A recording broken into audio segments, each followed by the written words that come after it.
435 और 436 में, तो आपको समझ में आएगा कि किन किन कंडीशन में 435 के अंतर्गत अपराध दर्ज किया जाएगा और किस कंडीशन में धारा 436 के अंतर्गत अपराध दर्ज किया जाएगा, जहां की कोई दूसरा व्यक्ति आपकी किसी वस्तु को नुकसान पहुंचा रहा है या फिर जहां आप किसी जगह पर रह रहे हैं, आप उस चीज़ को उपयोग कर रहे हैं तो वहां पर उसको नुकसान पहुंचा रहा है। तो साथियों, आप वीडियो को लास्ट तक देखेंगे तो आपको जिन सवालों के जवाब मिलेंगे आज के वीडियो में, पहला ये कि अगर कोई व्यक्ति किसी भी दूसरे व्यक्ति की संपत्ति को नुकसान पहुंचाता है तो किस धारा के अंतर्गत अपराध दर्ज होगा और साथ में कितनी सजा होगी और उसमें उस सजा को कितने साल तक बढ़ाया जा सकता है। दूसरा है कि अगर कोई किसी के निवास स्थान को नुकसान पहुंचाता है तो उस कंडीशन में कौन सी धारा के अंतर्गत अपराध दर्ज किया जाएगा और उस कंडीशन में कितनी सजा हो सकती है। इसके अलावा साथियों कि अगर इस मामले में कोई आरोपी है और आप ये चाहते हैं कि उस आरोपी व्यक्ति को सजा मिले तो आपको किन किन बातों का ध्यान रखना चाहिए। और साथियों, अगर कोई निर्दोष व्यक्ति है, अगर वो आप चाहते हैं कि वो व्यक्ति इस मामले में बचे क्योंकि वो निर्दोष है, तो आप किस तरीके से अपना बचाव कर सकते हैं।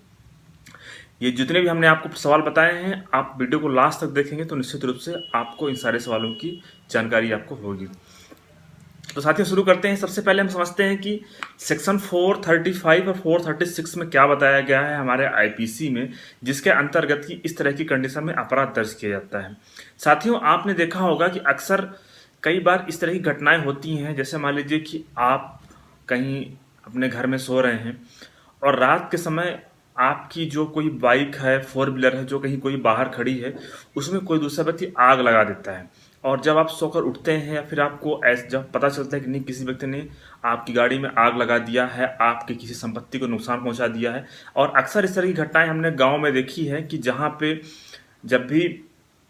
जो किसानों का जो खलिहान होता है, वहाँ पे अगर कोई फसल उन्होंने इकट्ठा करके रखी हुई है तो कई बार होता है कुछ उपद्रवी तत्व होते हैं, जो कई बार कुछ विरोधी लोग होते हैं जो उनकी संपत्ति को नुकसान पहुंचाने के लिए उनके खलिहान में रखी हुई जो भी कृषि से जुड़ी हुई जो भी चीज़ है उसको नुकसान पहुंचा देते हैं, उसमें आग लगा देते हैं। या फिर हो सकता है कि कई बार हमने देखा है कि कोई आपका जो घर है उसके चारों तरफ आपने जो एक बाउंड्री वॉल टाइप से उसका लकड़ी का बनाया है, उसमें कुछ लोग आग लगा देते हैं जिससे आपकी संपत्ति को नुकसान पहुंचे। तो इस तरह की घटनाओं में साथियों, आप जब भी पुलिस के पास जाएं तो आप देखेंगे कि पुलिस हमेशा 435 या फिर 436 के अंतर्गत अपराध दर्ज करती है। अब आप इस विशेष चीज़ को नोट कर लें कि किस कंडीशन में 435 के अंतर्गत अपराध दर्ज किया जाएगा और किस कंडीशन में धारा 436 के अंतर्गत अपराध दर्ज किया जाएगा, क्योंकि साथियों इन दोनों ही धाराओं में जो अलग अलग जो सजा है वो अलग अलग बताई गई है हमारे कानून में।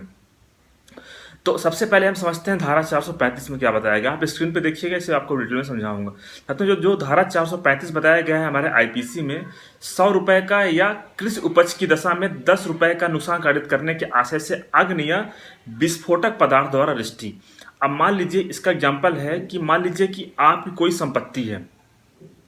जिसकी कीमत 100 रुपए से ज़्यादा है